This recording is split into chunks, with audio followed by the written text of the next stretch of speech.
we have one, two, six, 7 women of the Naval Academy out of Annapolis. Yes, ma'am. I am so proud of you all. This is huge, right? Are you all in the same grade and the same level? No, ma'am. So we're going to start with an introduction, and we'll start with you. Go around. Hi, my name is Christina Gibson. I'm a junior at the United States Naval Academy, and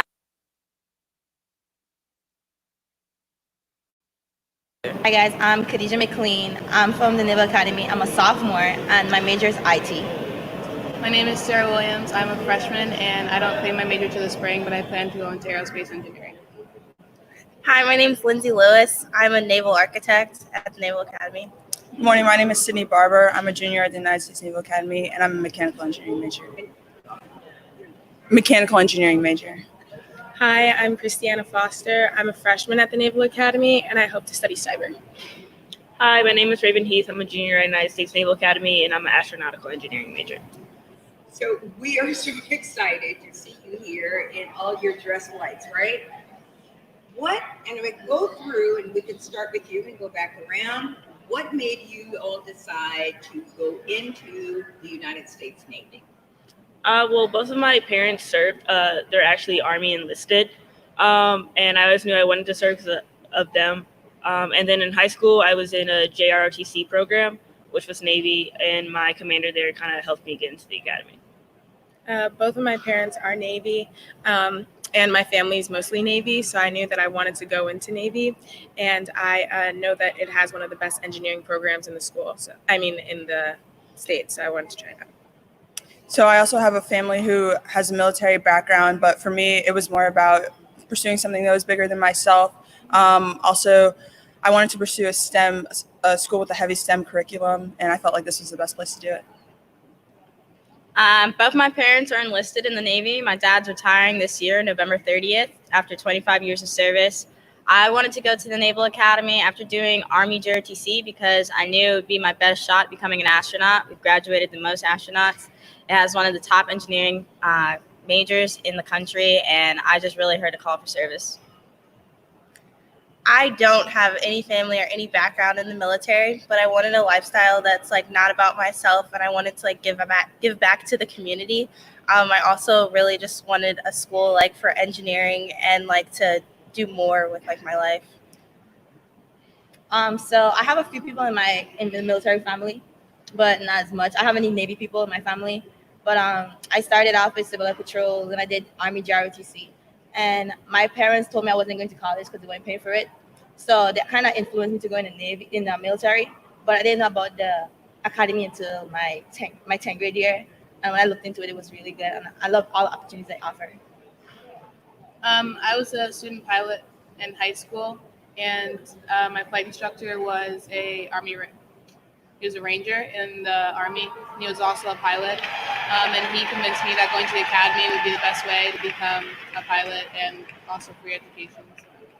So if we were to say to parents 3 reasons what they should do to focus their young women to look at the academy and to look at the careers that you're looking at. Well, what I would say is, well, for my mom, she didn't push the military on me. It was more like my option. She was left everything open to me. The mandatory was I went to college. And I definitely, without her, I wouldn't be as good as I was in the STEM career. I would just say, definitely encourage your child's interest. I always liked math, so she would always encourage me to continue to do well in math, and I was in honor classes in high school. So just continue to encourage your child in whatever they want to do. Yeah, I think that the academy is a great place to go. One, because it's free school, so less stress on your parents, but also because there's not a lot of us, so it's a great opportunity to finally get your face showed and really show the Black community and Black women in service. There's not a lot of us, so it's a great opportunity to finally be a frontier.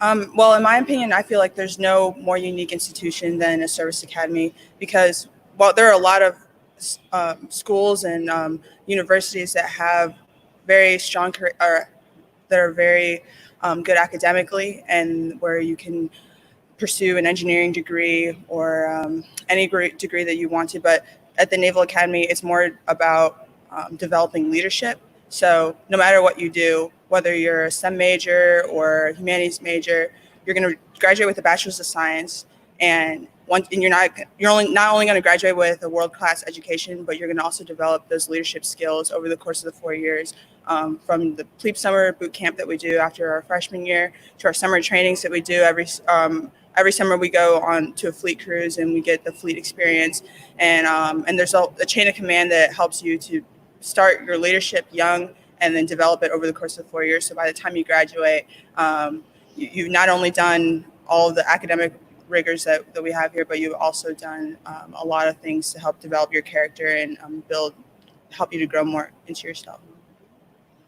I would say I don't really believe that there's any cookie cutter mold to get you into the academy. But as far as parents go, I would definitely say push your kids in whatever direction that they want to go. Push them to be the best that they can be, because the academy takes the best of the best. And then when you put us in a fishbowl, you're swimming around with the best of the best. So the competition is on a new level that most kids have never seen before in their life. And they're going to need that internal drive. They're going to need that support system from back home. Doesn't really matter where you come from. Kids from the academy come from all backgrounds, rich, poor, black, white, but they need to have that internal drive to be the best that they can, because at the end of the day, after you get your degree, you're going to be leading, and you got to have that moral compass on your own. I would say always to take different opportunities and don't limit yourself to anything, because I didn't know about the academy until the end of my junior year of high school, and I still got in and I'm still here. And like, if I didn't do the research or read a lot, I wouldn't have known or like taken myself further to even get to this opportunity. Yeah, similar to her. I always thought like the military, if you join the military, you're going to be like on the battlefield, on the front line. It wasn't until like my senior year of high school that I actually was the Naval Academy specifically. And I would just say like really research it, because it's a lot more than just like being on the field. Like there's so many other opportunities there. And also half the teachers at the Naval Academy are officers. So like the networking is quite incredible, and you're going to make connections that can like help you globally, not just in one state. I would definitely say try to allow your child to branch out there, because some parents like holding the kids back. Let them branch out there, because in some communities, there might be more opportunities than other communities. At the Naval Academy, they offer so much opportunities. It's like out of the world. So I definitely try to influence your kids to go. Okay, so you all look like you're in shape. Yes. I need to go wherever that is to get some of this girth, right? Talk to us about the rigors of being part of that academy and being in shape, not only physically, but having that mental strength to go ahead, right? Well, the academy definitely is a challenge.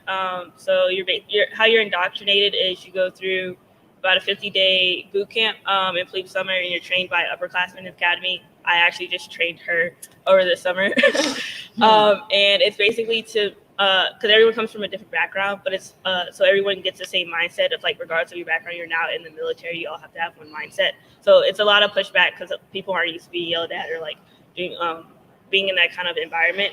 And then the academic year is a whole different beast because you have your military obligations, but then you also have your academic obligations. My credits this semester is 21. I think the minimum you can take is 15, but then you have to, your PRT, which is our physical readiness test that you have to take each semester, and you have to do a mandatory sport. So we have varsity athletes here, we have club athletes, and it's just it's something on top of something on top of something, and you're always expected to get everything done. So it is a lot. I definitely have I've gotten better time management over my 2 years of being at the academy, and I definitely can tell that I've changed as a person, because at home you realize you're always tired at the academy, but once you get home and you're able to relax, you're like, I need something to do. I need to be doing some work. So they definitely have like prepared me. I can tell like in comparison to some of my high school classmates or some of my friends back home that I'm like light years ahead of them because I have that. Yeah, definitely time management is a big one. I know like just coming out of plebe summer where they're teaching you how to be in one mindset and like physicality. So there's not much focus on the mental aspect of it, and they're told what to do. So you're pretty much just following what they say. And then you get to the academic year and it's on you to manage your own time. And like she said, you have to do a mandatory sport, you have to pass your PRT, you have to make sure you have all your classes down. So it's definitely a time management thing. And you start to realize like, if you think that you have time, you're wrong. Like there's always something else to do. Yeah, so it definitely teaches you like just stay on top of it. You're never resting. Right. I think Raven summed it up pretty well, but the three tenets that the Academy emphasizes is more mental and physical, and you're expected to excel in each one of those areas. For me, I'm on the track team, so I had to do all of the plebe summer, all of the, regardless if you come direct or if you're a recruited athlete, Division I, you're going to have to do all of the military training. So the whole 50-day plebe summer that we had, still have to take 21 credits, still have to do parades and formation 3 times a day. So there are really no exceptions for anyone. But that's where that support piece comes together. Like, regardless, we're all from different backgrounds. We all have different things we're involved in, but we all support and encourage each other to do the best that we can be. One of my favorite things about the Academy is the grind mindset. It is a 24-hour grind every day, day in, day out, and it doesn't stop. As a cheerleader, I have morning workouts Monday, Wednesday, Friday, which means I'm up at 5:30 in the morning. And then I go about my day to formation, to lunch formation, all throughout my classes, and then to homework. And usually I'm not in bed till around 11:30, not to mention practice. So that means 3 days out of the week, I'm doing a 2 a day, getting ready for the PRT. The PRT is a 1.5 mile run. For females, it has to be under 12:40. For males, under 10:30. Then the minimum is 20 push-ups. Max is 85 for females. And then the sit-ups, minimum is going to be 65. Max is 101. In addition to that, as an engineering major, you're taking a lot of credits. So free periods, free time throughout the day. You know you have something coming up, so you're always trying to get ahead. So I'm always doing homework. I'm always working. Anytime I'm sitting down, I'm thinking about what's coming next. But when you look back at the end of the day, when you're finally in your rack, you just take a deep breath and you're like, wow, I accomplished so much today. And then you try to quickly go to sleep because you know the day is going to start all over again.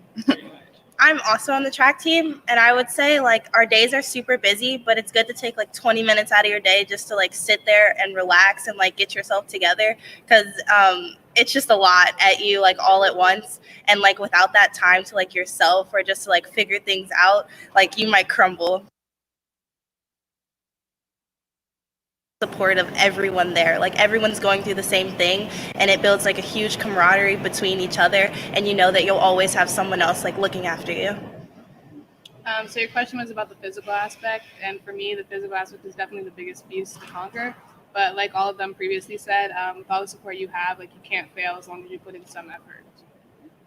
So all ladies basically said a lot of it, but for me to survive my years there, was having a positive mindset, knowing that everybody else did what I'm going to do, and they survived. So that was like my push. Well, let me just say this. I'm here. I'm trying not to cry. No, really, because you all are the poster child for the United States Navy Academy. And I'm very proud of you. Career Communications Group is very proud of you. Women of color are very proud of you. And we know that you're going to set the standard. And we know that we have these expectations, and everybody has these expectations. But I know in my spirit that you all are ready for them, and that you're going to be the best you can be for the United States Navy. And I congratulate you, and we are very, very proud of you. And I am personally proud of you, and you just make my heart sing. Thank you. Thank you so much for taking the time. And the Navy's going to be able to see this. You represented the United States Navy very well. Thank you. Thank you, ladies. Thank you.